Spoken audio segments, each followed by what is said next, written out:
what happens? When we go through it, we get a reward. We have some kind of awakening, some kind of new wisdom, some kind of spiritual boon. And in the hero's adventure, sometimes it's a treasure. Sometimes it's the romantic partner that they've been seeking. It's the prince or the princess or whatever of the fairy tale.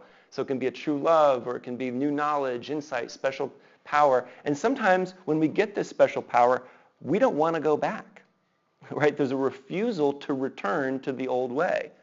And so with the Enneagram, you might think of it as the 4 is a kind of emotional intensity that overwhelms us at a certain point. But what comes out of that is a kind of stepping back, a sort of self-reflective capacity, the birth of self-reflective consciousness at the 5. And what the 5 does then is hold on to that reflective consciousness. I'm not going to go back into that swell of emotions anymore. I'm refusing to return to that. I'm going to move forward with this new awareness that I've achieved, that we've all achieved, in the fact that we're all self-aware, that we all have this reflective consciousness. It's a bit abstract, but I'm just going to leave it at that. So I don't know how many people have actually seen Mad Max. This might be a little bit more obscure. A few people. I really love this film. Yeah. I actually think it should have won Best Picture. So Furiosa, who's one of the heroes in Mad Max, leaves this terrible citadel of suffering. It's this post-apocalyptic world where there's these slaves and there's these men who are really disgusting, and they're controlling the whole environment. And so she escapes with some folks, and they drive out, and she's got this idea that she's going to find this clan of women in the desert from which she originally came. And I hope it's okay to give you a spoiler alert. Yeah? Is that all right? So she goes out to the desert. She finds the clan named the Vulvalini clan. Okay? And they have these seeds, these actual seeds, that they've been keeping and tending in this post-apocalyptic world. They've got these little plants and seeds. And so she thought there was going to be a whole paradise there.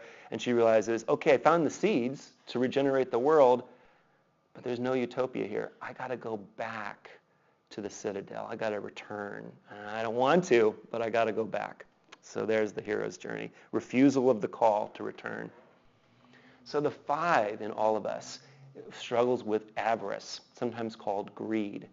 And what this is the greed for the self. There's a kind of clutching on to this inner observer stance.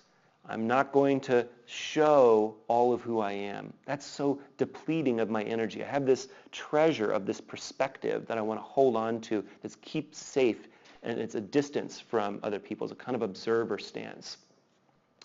And there's a refusal to share the inmost secrets with other people sometimes, a kind of aversion to being exposed, a clutching on to this inner self, and a scarcity mindset. There's not really enough of me to go around, not enough time and energy that I can give to other people.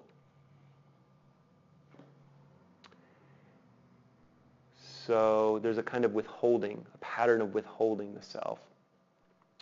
One of the things I love about 5s is when they do share something of their inner world, it's like gold. It really is like a treasure. It's so beautiful and it's so precious. It's like, oh, it's so quirky and endearing, and oh, I just love it. And then, when I'm really kind of wanting a little bit more, sometimes there's that like done, wall. Like, don't have an expectation of that treasure. But when they share it, it really is beautiful and sweet. So non-attachment is the virtue of the 5 in all of us. This is where we're not clutching to something. We're not detaching from other people. Non-attachment is allowing things to be held for as long as they need to be held and letting them go in their proper time. Holding and letting go, holding and letting go. And that means disclosing ourselves also in appropriate measure. So there's a kind of relationality with non-attachment.